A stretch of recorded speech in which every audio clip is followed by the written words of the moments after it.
it's incredible to see how absolutely talented our bootleggers are. They are masters of technology. Everything from how they create a beat to how they, produce such high-quality stuff. I mean, even when you look at some of the crazy stuff that they do, you see someone who can bring a camera into a movie theater, and most of them you see, they're like crazy, so you expect bootlegs to be absolutely horrible with people standing up and walking by.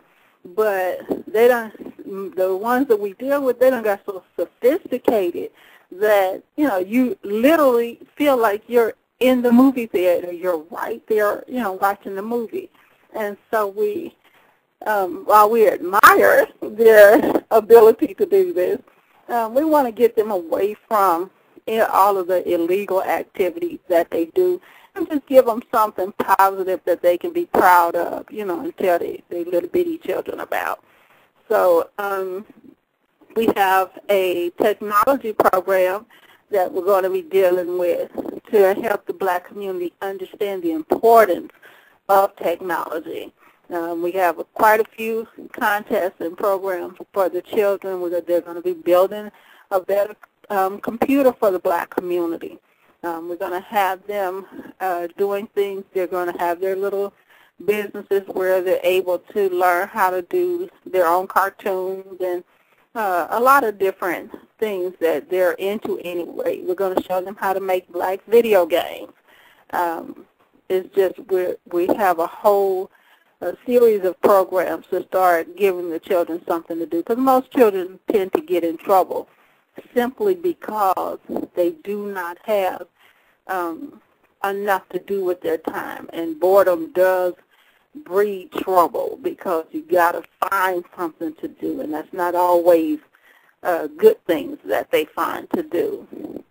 So we even have our program for our little gang members, and we're moving them out of the gang and into things that they like to do, whether it's drawing or whatnot. We have some programs where they're going to be, instead of writing and drawing on buildings, they're going to actually be doing a graffiti art exhibit and tour so that they can start really seeing people appreciate. I mean, you got people that go by on the bus and look at stuff on the side of a building and be like, man, that is incredible.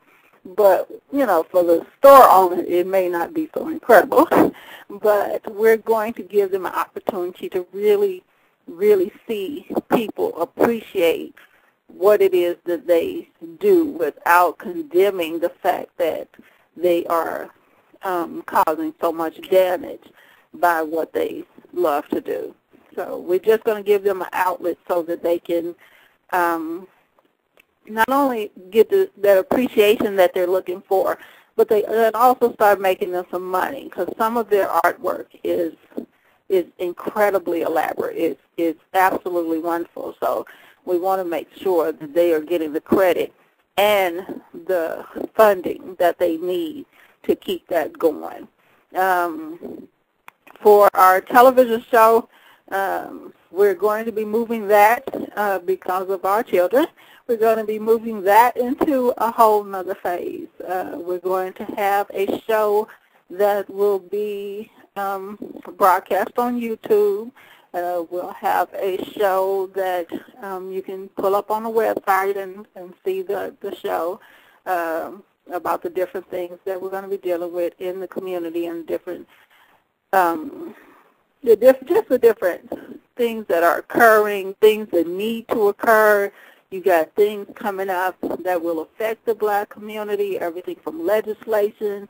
A lot of people, my couples getting married next year, are going to be faced with the whole got to have a passport thing just to go to their ceremony or their wedding or their honeymoon in Jamaica, and that may catch them by surprise because the backup is about 3 months. So if you're getting married in June and the passport legislation goes through in May, you may not have enough time If you wait to the last minute, you may not have enough time to get your passport in time for your honeymoon. So we want to make sure that that's another reason why we decided to do this directly, so that we can start getting you prepared for some of those changes that are coming over the next 2 years that will seriously impact a lot of the things that black people do in their day-to-day lives.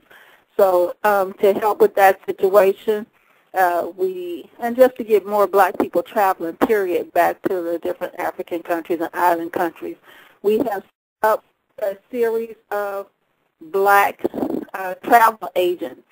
And we're working with them to start getting more people to travel, to be prepared for traveling, to be educated on how to safely travel, being prepared on how to prepare ahead of time for the things that may be needed.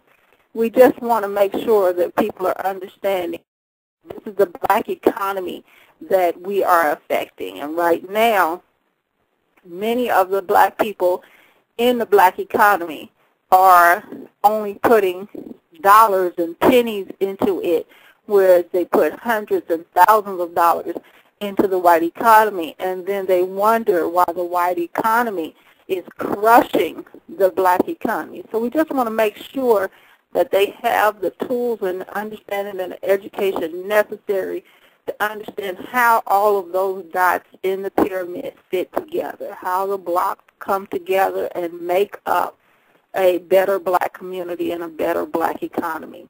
So those DVDs that we will be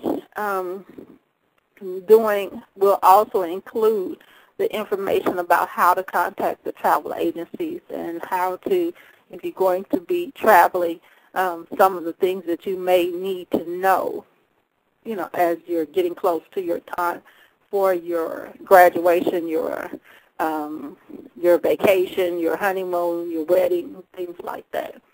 Now, one of the biggest segments and probably one of the most controversial segments for the Panther Party period, whether it's in our television show, our magazine, our radio shows, or now our internet radio shows, will be our breakdown of white supremacy and helping the black community understand the things that black people did to get themselves in trouble and get themselves dominated by white supremacy. You have a lot of different places around the world, black history museums, black libraries, things like that, that all tell you basically that you were in trouble. They tell you that there was a slave trade, and they tell you that slavery existed and how bad it was and all that good stuff.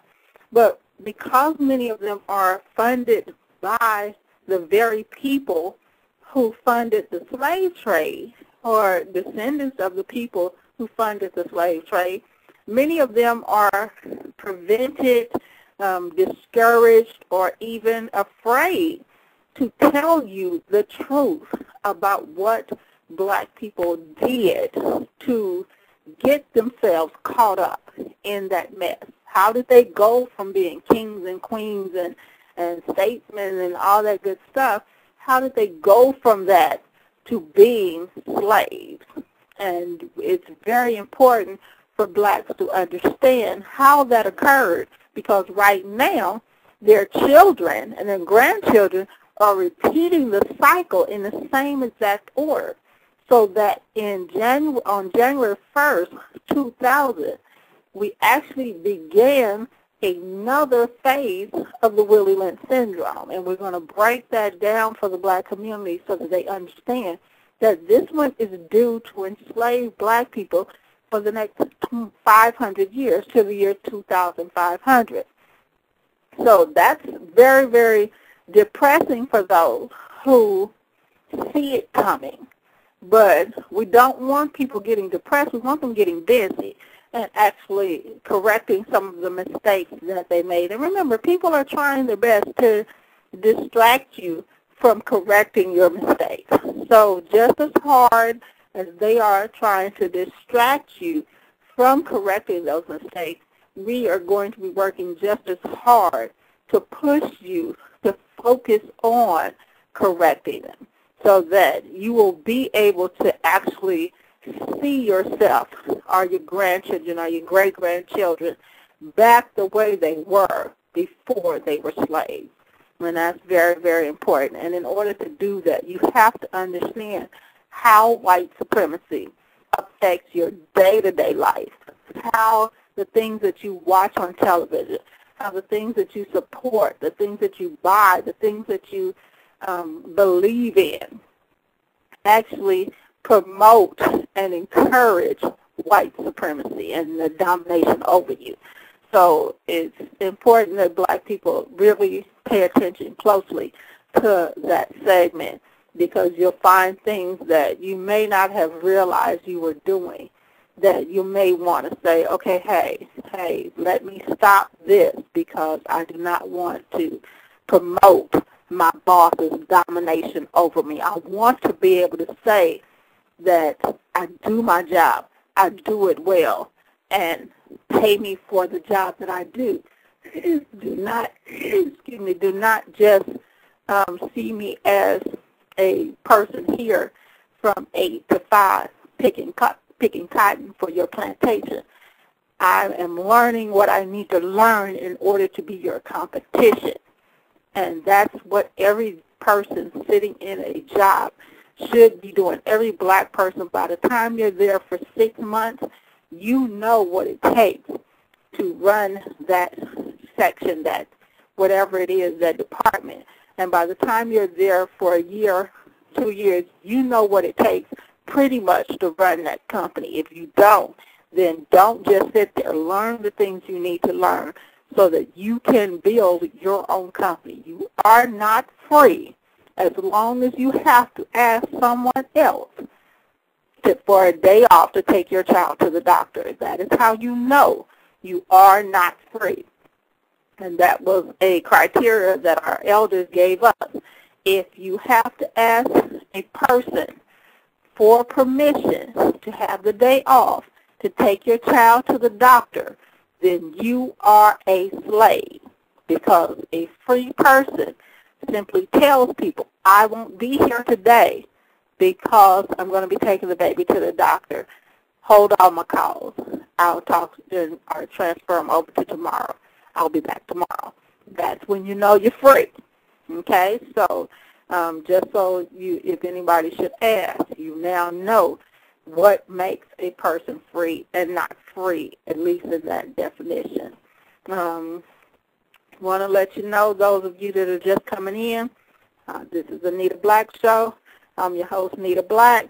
I want to thank you for listening to the show today. It's your host, Nita Black, signing off. Thank you for listening.